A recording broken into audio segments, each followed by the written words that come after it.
किस किस के क्विज़ के आंसर सारे राइट होते हैं रोज़? राइट होते हैं रोज़? हाँ, रोज़ राइट होते हैं, हाथ उठाना। आप सबके आंसर शीट मेरे पास होते हैं वैसे। हम निकालते हैं आंसर शीट। ठीक है ना। अभी देखो, एक माता मुझे कह रही थी कि पवित्रता पर बहुत विघ्न आते हैं, लेकिन मैं देख रही थी आंसर शीट जो है उसमें 4 उत्तर राइट हैं, 5 राइट हैं।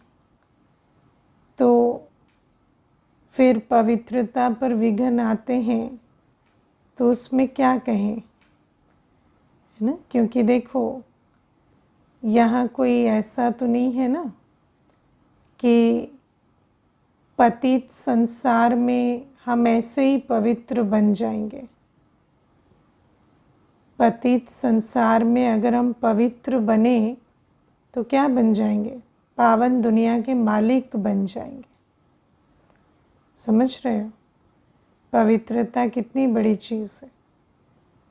पतित दुनिया में सिर्फ पावन बनने से हम पावन दुनिया के मालिक बन जाएंगे।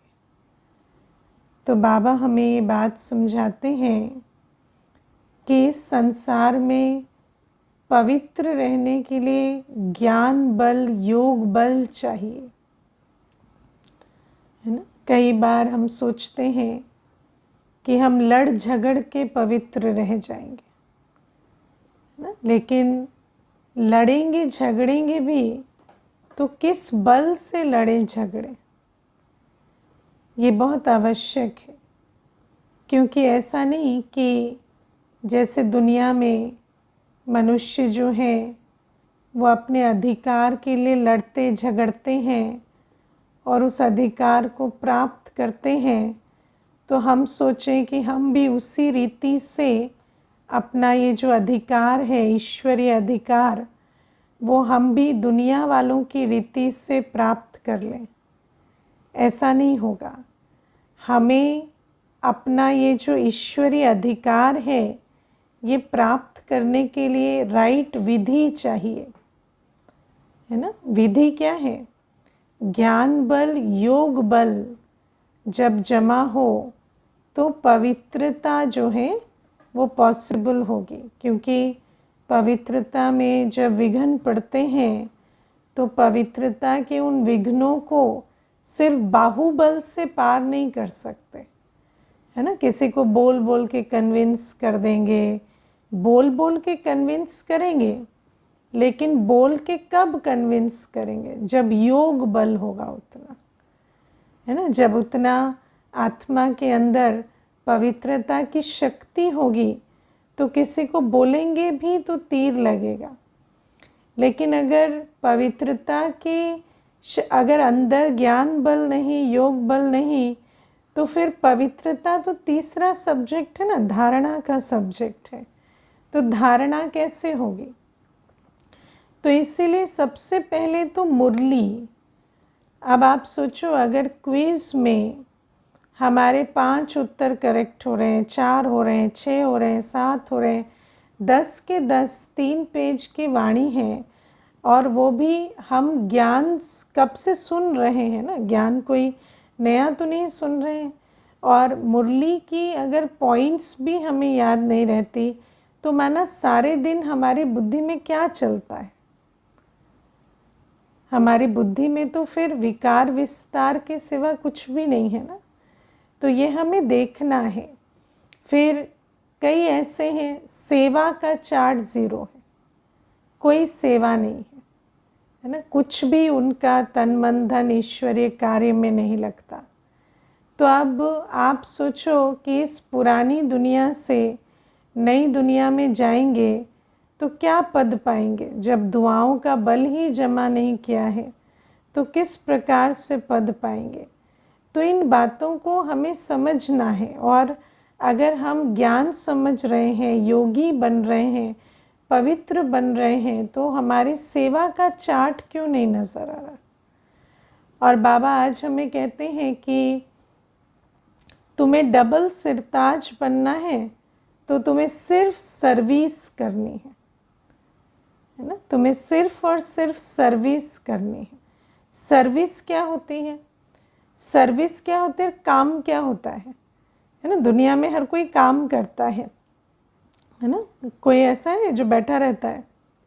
नहीं, सब काम करते हैं। और बाबा कहते हैं तुम सर्विस करो। तो सर्विस क्या होती है? सर्विस माना स्वयं को पावन बनाने की और अन्यों को बाबा का परिचय देकर पावन बनाने की जो एक्टिविटी है उसको सर्विस कहा जाता है ना। तो बाबा कहते हैं ये जो सर्विस है, आज बाबा ने 3 प्रकार से कही। बाबा की सर्विस कोई ऐसे नहीं होती कि एक आत्मा को बस आत्मा का बाबा का परिचय दे दिया। आप सोचो, एक आत्मा को ज्ञान समझ में आने में भी 6 महीने लगते हैं। ज्ञान बुद्धि में बैठे, समझ आए, पुरुषार्थ का कदम बढ़ाए, उसके लिए भी 6 मास रोज़ उसको पालना चाहिए। अब वो सारी पालना तो कैसे मिलेगी? सेंटर्स से मिलेगी। तो बाबा कहते हैं सेंटर्स पर बैठने वाले भी चाहिए, है ना, जो घर संभालेंगे जो सेंटर्स का सारा देख रेख संभाल करते हैं। फिर यज्ञ की संभाल करने वाले, सेंटर्स का कारोबार की जिम्मेवारी लेने वाले, सेंटर्स पर जो खर्च आदि होता है, जो भी आवश्यकताएं होती हैं, उसकी संभाल करना भी सेवा है। और फिर जिस पर्पस के लिए सेंटर खोले गए हैं, हर आत्मा को बाप का परिचय देना और बाबा के साथ उसका बुद्धि योग जुटे, वो मुरली सुने, पुरुषार्थ करने लगे, पावन बने, योगी बने, उस तक लेकर जाना, वो भी सेवा है। तो बाबा कहते ये सारी सेवाएं हम बच्चों को करनी है। और जब हम सेवाएं करेंगे, जब हम राजधानी बनाएंगे, तब तो हम जाएंगे ना नई दुनिया में। और राजधानी बनाए बिना कैसे जाएंगे राजधानी में राज्य करने। तो बाबा हमें पूछते हैं आज कि क्या हमारा सब कुछ अभी भी, देखो पुरानी दुनिया कैसी है, पुरानी दुनिया तो एक भ्रम है ना। उस भ्रम में हम अपना तन मन धन समय श्वास संबंध सब कुछ लगाते जाते हैं। लेकिन बाबा हमें कहते हैं अब तुम्हें इस पुरानी दुनिया के छलावे में, या है ना, इसकी मृग तृष्णा में, या इसके पॉम्प में, या इसके भ्रम में नहीं फंसना है। अब तुम्हें नई दुनिया के निर्माण में और स्वयं को पावन बनाने में, योग बल भरने में अपना जो है तन मन धन लगाना है। तो आज ऐसे विचार चल रहा था, देखो आज ही बाबा की मुरली चली और आज ही माइक्रोसॉफ्ट का क्रैश होना हुआ ना। अभी पूरे विश्व में क्या चल रहा है माइक्रोसॉफ्ट जो है वो काम नहीं कर रहा है। तो आप सोचो, फ्लाइट्स, बैंक्स, है ना, सारी सर्विसेज, जितनी भी सर्विस इंडस्ट्री है वो सारी इस समय अफेक्टेड है ना। तो आप विचार करो कि कितना समय लगता है सब कुछ कोलैप्स होने में। कुछ भी नहीं, है ना, 1 सेकंड में। आज हम बाबा कई बार कहते हैं ना, तो ताश का घर है, जैसे ताश के घर को टूटने में 1 सेकंड भी नहीं लगता, ऐसा है। लेकिन मनुष्य आत्मा इसके भ्रम में रहती है। और वरना क्या कारण है कि हम पुरुषार्थ नहीं कर रहे, या योग बल जमा नहीं कर रहे, या सेवा में हम अपना सर्वस्व क्यों नहीं लगा रहे? क्योंकि अभी भी हमें भ्रम है कहीं ना कहीं कि पता नहीं कितने वर्ष और चलेगा, है ना, एक पता नहीं सतयुग कब आएगा। तो बाबा हमें इसलिए कहते हैं कि ये जो पुरानी दुनिया का माया तिलिस्म है, इसमें फंसना नहीं है। और हम बच्चों को ज्ञान के नेत्र से देखना है कि हम कहाँ बैठे हैं। और कलयुग जो है वो एकदम अंतिम चरण पर है, ये ज्ञान के नेत्र से देखना होगा। बाबा कितना अच्छा आज समझाते हैं कि मनुष्य आत्मा किस आधार से चल रही है, तन मन धन, है ना। आज किसी का भी तन देखो, तन साथ देने वाला है ना। तन तो एक सेकंड में क्या से क्या हो जाता है। मैं कई बार ये बात सुनाती हूँ। एक माता होती थी, तो जब हाँ सेंटर खुला पास में, तो वो जो माता थी वृद्ध थी, तो 75 के ऊपर या मेरे ख्याल से 77-78 वर्ष की आयु होगी। तो उस समय पर उन्होंने मुझे बताया कि मेरी माँ, लौकिक माँ, कमला नगर सेंटर जो विश्व का प्रथम सेंटर था, तो उसके निर्माण के समय मेरी माँ बहुत अच्छी बीके थी और उन्होंने अपना सर्वस्व उस निर्माण में लगाया। तो पर ये माता ज्ञान में नहीं आती थी। तो मैंने इनको कहा आप भी क्लास करें, ये करें, तो कहती कभी कोई बहाना देती, कभी कोई बहाना देती। फिर मैंने एक दिन उनको कहा, वो हमेशा वॉक करती, बहुत अच्छे पर्सनालिटी, डिग्निटी से अपनी लाइफ को जीती और बहुत अच्छा हमेशा बातचीत करते, वॉक करते दिखती। तो मैंने एक बार उनको कहा कि देखिए आपने, क्योंकि माताजी आपकी ज्ञान में थी, तो ज़रूर है कि उन्होंने कुछ कुछ बातें तो आपको समझाई होंगी। तो हम तो यही सोचते हैं कि हर एक आत्मा को अपनी अंतमते सोगति के लिए बाबा का बनना चाहिए। और ये जो सारी चीज़ें हैं ना, ये तो एक सेकंड में ख़त्म हो जाएंगी, लेकिन आत्मा को तो आगे जाना है। आत्मा तो अविनाशी है, तो उसको अपनी अंतमते सोगति की तैयारी करनी चाहिए। तो वो मुझे कहती, हाँ अंतमते सोगति की तैयारी कर रहे हैं, इसीलिए तो फिज़िकल हेल्थ ठीक रखते हैं, इसीलिए तो वॉक करते हैं। हम तो ये सोचते हैं कि हम किसी पर डिपेंड ना करें, अंत तक हमारी, है ना, हम एकदम ऐसे जाएं कि कोई हमारी सेवा में ना लगे, हमारी तो यही भावना है। तो इस प्रकार से वो उस बात को टाल देती। फिर क्या हुआ, कुछ दिनों के बाद वो माता मुझे दिखी नहीं। और मैं उस टाइम ऑफिस करती थी, तो ऑफिस से आते जाते रोज़ पहले दिखती थी, फिर दिखी नहीं।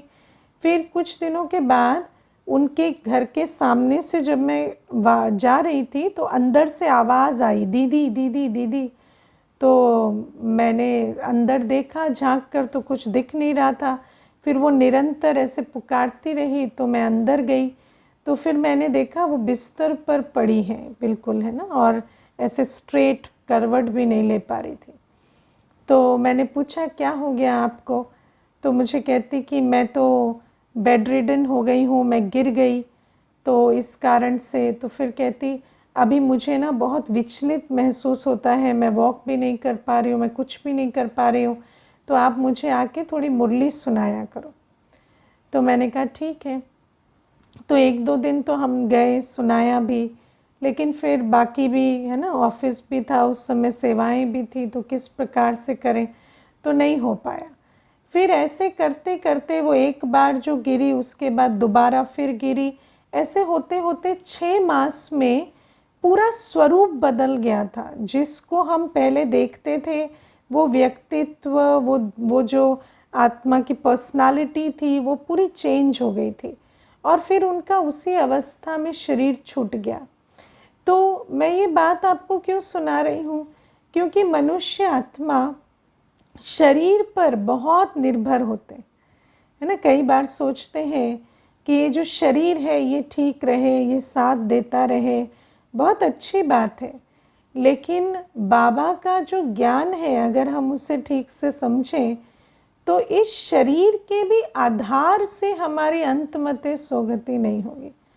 हम आत्मा को शरीर में रहते इतना योग बल जमा करना है कि अंत में अगर शरीर भी साथ नहीं दे रहा, तो भी हम योग बल से अपनी अवस्था के आधार से अंतमते सोगति ले सके।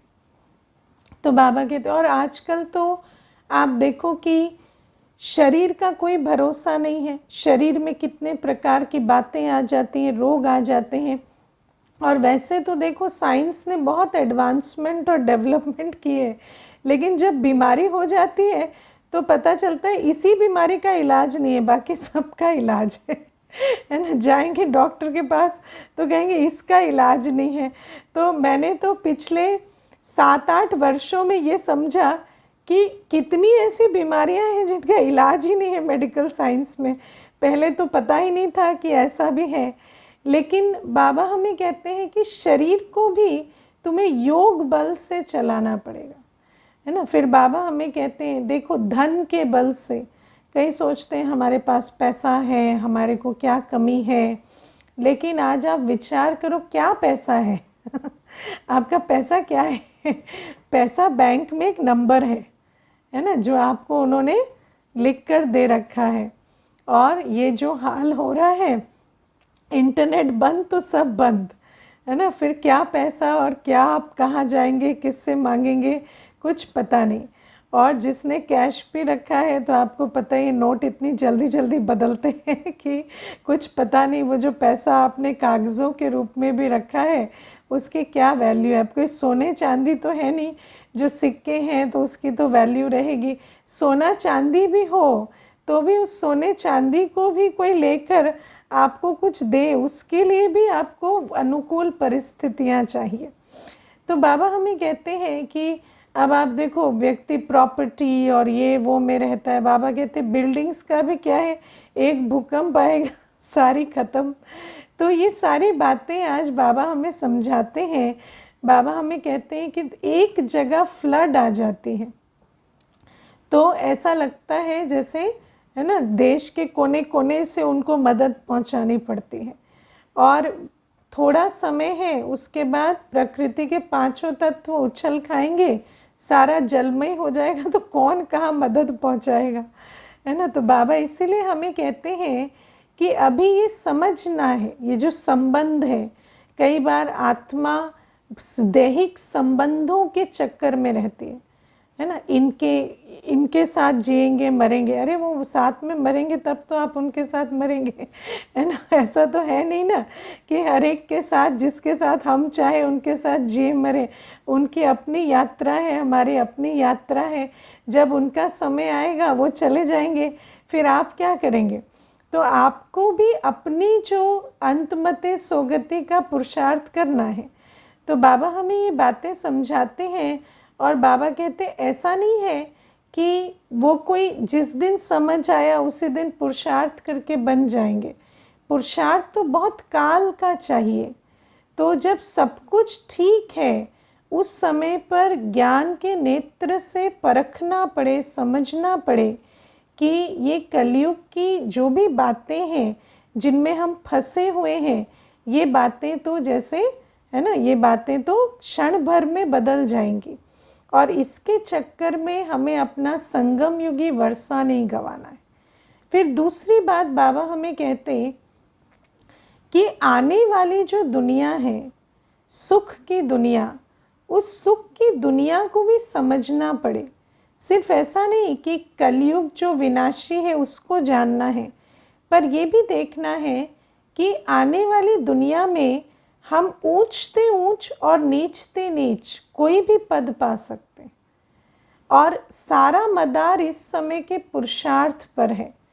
तो अगर इस समय पुरुषार्थ नहीं किया तो एक तो यहाँ पर कुछ हमारा साथ नहीं देगा, फिर ये जो तन मन धन जो पुरानी दुनिया में लगाते रहे उसको लगाकर जो हमें सतयुगी वर्षा लेना था उससे वंचित हो जाएंगे। तो अंत में कितना पश्चाताप होगा कि सतयुग में जो राजा बन सकते थे, है ना, वो क्या बने। अब आप देखो फ्रीडम स्ट्रगल हुई जब देश आज़ाद हुआ, है ना। तो अब आप सोचो कि देश की आज़ादी की लड़ाई कोई 1 वर्ष 2 वर्ष की नहीं थी।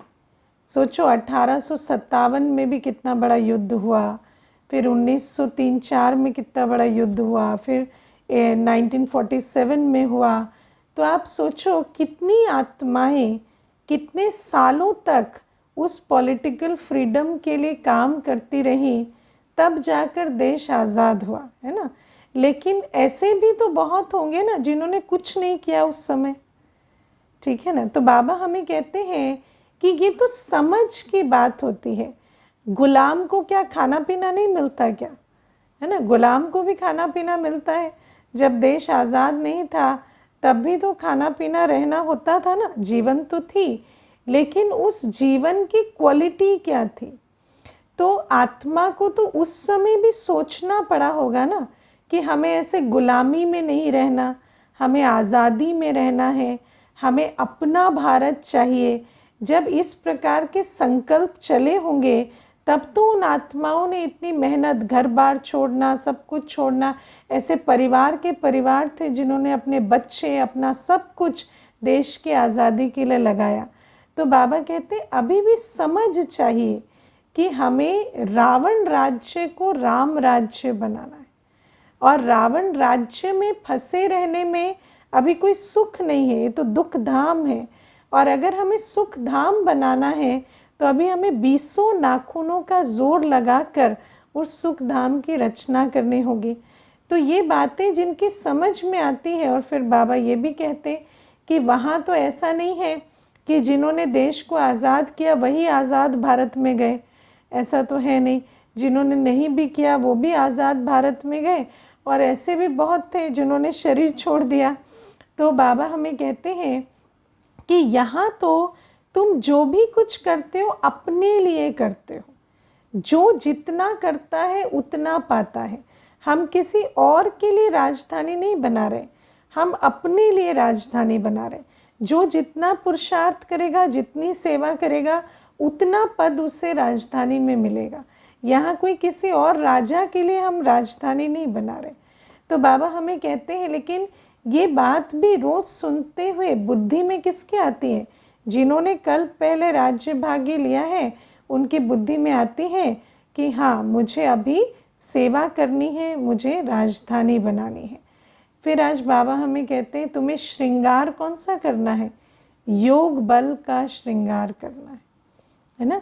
अभी पीछे एक कन्या आई थी कोर्स करने, तो उसको जब सीढ़ी का चित्र करा रही थी तो वो मुझे पूछती कि वहाँ जन्म कैसे होंगे? मैंने कहा योग बल से। फिर कहती विमान कैसे उड़ेंगे? मैंने कहा योग बल से।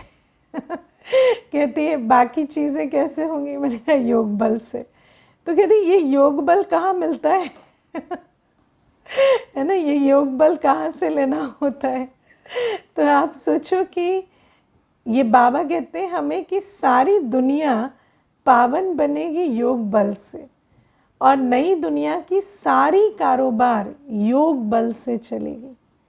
लेकिन हम विचार करें कि आज हमारे अंदर योग बल कितना है और हम हर कार्य योग बल से कितना करते हैं।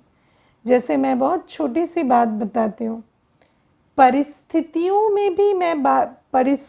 में भी योग बल यूज़ करना सेकेंडरी बात। पहली बात, जब हम सेवा करते हैं, हम किसी को बाबा का परिचय देते हैं, वो तो डायरेक्ट ईश्वरीय कार्य है ना। क्या वो भी योग बल से करते हैं, या उसमें भी सोचते हैं कि है ना मेरी तैयारी कैसी है, मुझे पॉइंट्स कितने याद है, मुझे विशेषता कितनी है, मुझे ऐसे बोलना है, ऐसे करना है। तो बाबा कहते हैं कि योग बल जो है दे अभिमान में सेवा करते हैं या योग बल से करते हैं। हाँ देखो, ऐसा नहीं है कि तैयारी नहीं करनी है, तैयारी करनी है, लेकिन तैयारी इसलिए नहीं करनी कि सेवा की सफलता तैयारी से होगी। तैयारी तो हमें करनी ही है ना। अपने लिए हम तैयारी करेंगे तो सेवा में भी वो तैयारी दिखाई देगी। ऐसा नहीं मुरली सुनाने के लिए पढ़नी है ऐसा नहीं क्लास कराने के लिए क्लास समझनी है। तो जितना समझेंगे उतना तो योग्यता रहेगी ना।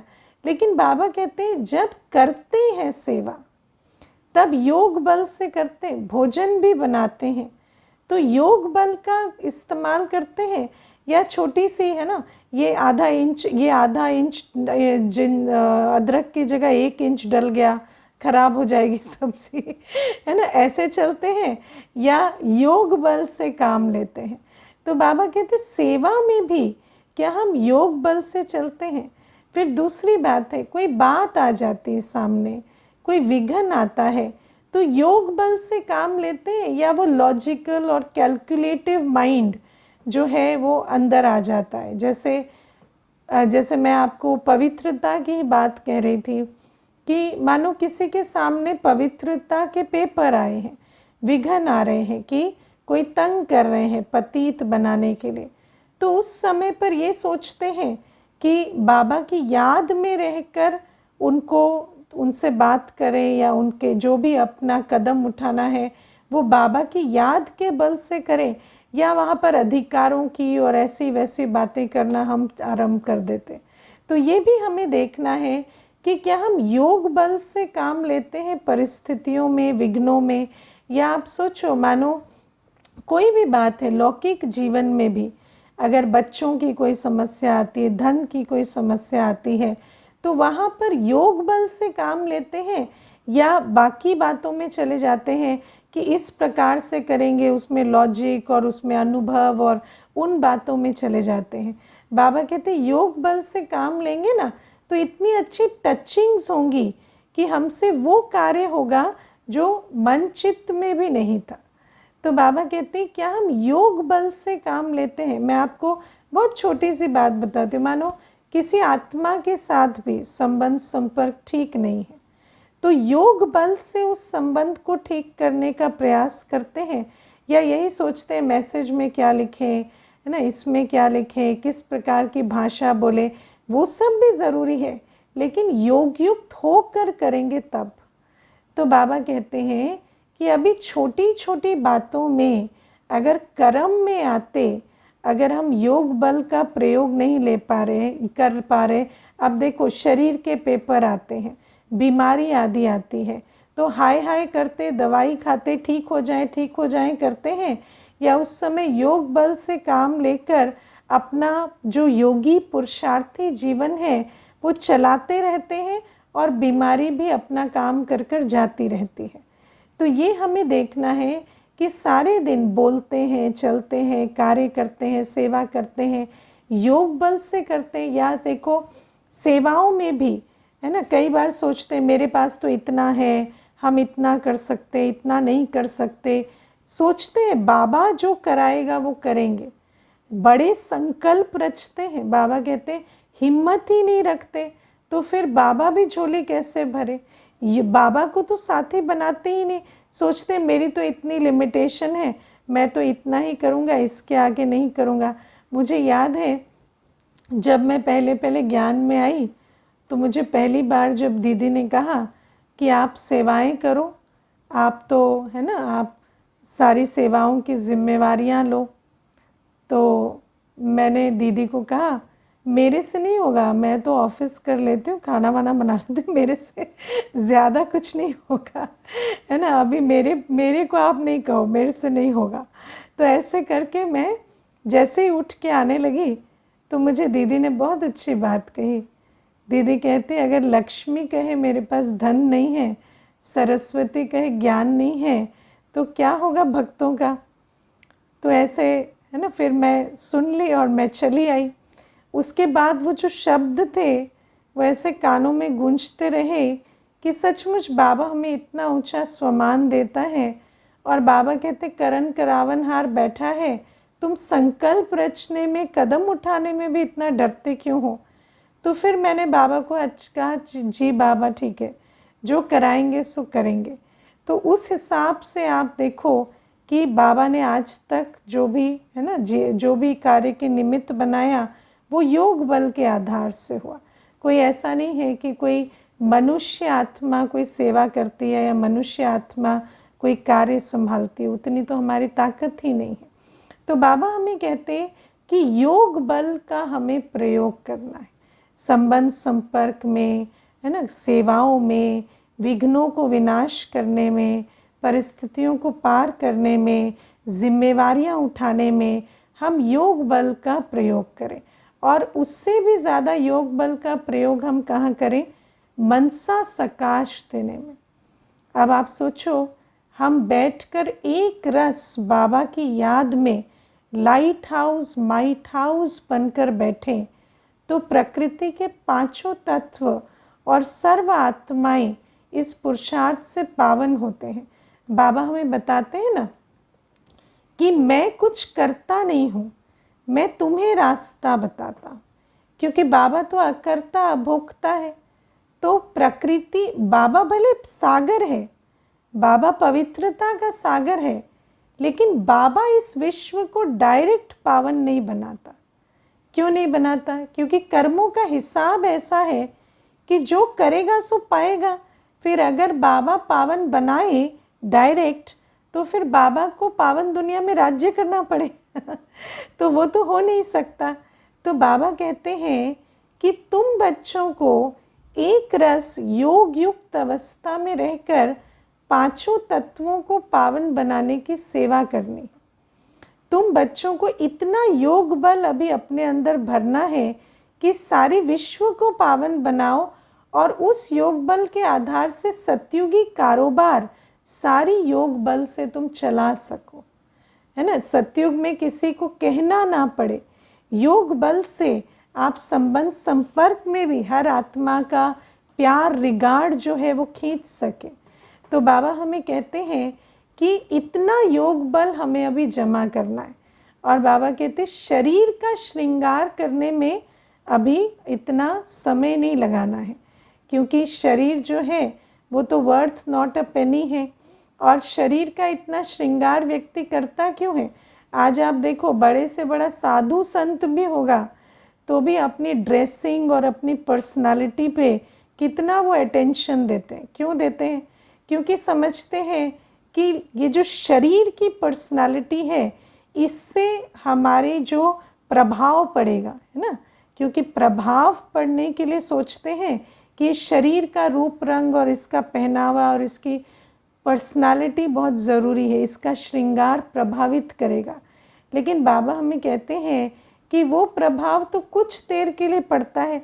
मुझे अभी देखो, बहुत अच्छी बात है, एक बहन कहती कि हमारी फील्ड में एक मैडम है जो बहुत बहुत उस फील्ड की नामी ग्रामी हस्ती है ना। और मैं 5-6 वर्ष तक ऐसा सोचती थी, मुझे उनके अंडर इंटर्नशिप करने मिल जाए ना तो मेरे जैसे भाग्य खुल जाएंगे। तो कहती कि जब मेरे को वहाँ इंटर्नशिप मिली ना, मुझे लगा मेरी लॉटरी लग गई। और मैं तो उनको देखती ही रहती थी, वो कैसे साड़ी पहनती, कैसे बैठती, कैसे उठती, कैसे बोलती। मैं तो जैसे उनकी फ़ैन होते हैं ना, ऐसे देखती। लेकिन कहती 2 महीने हो गए और अब मुझे ऐसा लगता है कि ये तो कोई विशेष पर्सनालिटी है ही नहीं। क्योंकि जब मैं उनके संबंध संपर्क में रही तो मैंने देखा इनके अंदर तो बहुत क्रोध है, बहुत लोभ है, बहुत प्रकार की इनकी, है ना, जो ये इनकी जो व्यवहार है उसमें बहुत प्रकार का मैनिपुलेशन, करप्शन है, या इनके अपनी जीवन में बहुत विकार है। तो जैसे जैसे मैंने वो देखा ना, मुझे उनकी जो फिज़िकल पर्सनालिटी है अभी उसको भी देखने से ऐसा लगता है कि क्या है ये, है ना, कुछ नहीं है। अब मुझे ना उनकी साड़ी इम्प्रेस करती है, ना मुझे उनकी स्माइल इम्प्रेस करती है। और वो कहती ऐसा भी नहीं कि उन्होंने मेरे प्रति कुछ किया है, मैं तो दूसरे डिवीज़न में थी, तो मैं तो इतना डायरेक्ट इंटरेक्शन में भी नहीं आई। लेकिन जैसे जैसे हम देखते जाते हैं तो बाबा हमें कहते हैं कि ये जो शरीर का श्रृंगार है ना, ये तो थोड़ी देर प्रभाव डालता है। लेकिन अगर आपका व्यक्तित्व, है ना, योग बल के आधार से आपने अपनी प्योरिटी की पर्सनालिटी बनाई है, तो उसका प्रभाव बहुत पड़ता है। और उसका प्रभाव सिर्फ उस पर नहीं पड़ता जो आपको पास से देखते हैं, पर उस पर भी पड़ता है जो दूर दूर दूर बैठे हैं। क्योंकि योगी पवित्र की जो पर्सनालिटी होती है उसकी वाइब्रेशन दूर तक फैलती है ना। फिर बाबा आज हमें कहते हैं कि तुम्हें खुशी का भी खजाना जमा करना है। अब खुशी का खजाना कैसे जमा होगा? खुशी होती है श्रेष्ठ कर्मों से। तो बाबा कहते इस समय श्रीमत पर हर कर्म, मैं आपको बताऊं, एक पीछे कन्या कोर्स कर रही थी, तो सोकर उठती थी 9-9 बजे, 10-10 बजे, है ना, ऑफिस भी जाती, लेकिन 9-10 बजे उठकर जाती। तो जब कोर्स की, तो कोर्स करके मैंने कहा कि सतगुरुवार को तो कम से कम सुबह क्लास में आओ ना, तो थोड़ा मेहनत करो उठो, थोड़ा आओ। तो सतगुरुवार को जब नहा धो के 7:30 बजे क्लास में बैठ गई, तो मैंने देखा पूरे 1 घंटे इतनी वो खुश और उसकी वो स्माइल ही ना जाए। और मुरली भी क्या सुन रही होगी, वो इसी बात से इतनी खुश कि मैं आज उठ गई, मैं आज है ना नहा धो के तैयार हो गई, मैं टाइम से आ गई। और जब वो भोग भी लेती ना, तो मुझे कहती कि दीदी मुरली तो बहुत अच्छी थी, लेकिन मुझे सबसे अच्छा क्या लग रहा है, सालों बाद मैं इतनी जल्दी उठी और मैं बाबा के घर में भी आ गई और मुझे इतना अच्छा अपने अंदर लग रहा है। तो वो कहती कि मैं तो सोचती थी इतना गुड फील करने के लिए बहुत कुछ करना पड़ता है, पर ये तो बहुत इजी है। तो बाबा हमें कहते हैं कि श्रेष्ठ कर्म खुशी देते हैं। समय से उठना, है ना, बाबा की याद में बैठना, शुभ भावना शुभ कामना रखना, सेवा करना, कोई भी छोटी से छोटी जिम्मेवारी भी हम उठाते हैं, हम ईश्वरीय कार्य में सहयोगी बनते हैं, पवित्र बनते हैं। एक दिन आप परहेज करके देखो, आँखों का, कानों का, कोई देखना सुनना विकारी दुनिया का नहीं, कोई अवगुण नहीं देखना, किसी का वर्णन नहीं करना, कितनी खुशी हमें मिलती है।